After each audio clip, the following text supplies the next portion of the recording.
Acha ni let me. Ukitaka kuondoka utasema acha niondoke.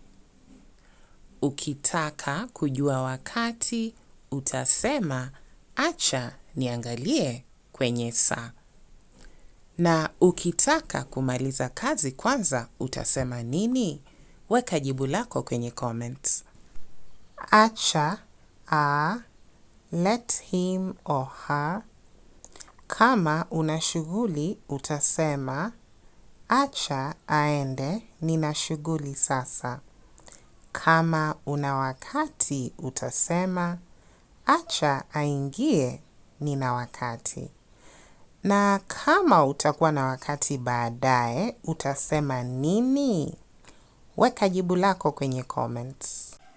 Acha stop. Kama mtu anafanya kazi vibaya utasema acha kufanya kazi hivyo. Kama mtu anapoteza wakati utasema acha kupoteza wakati. Na kama mtoto anaharibu maji utamwambia nini? Weka jibu lako kwenye comments.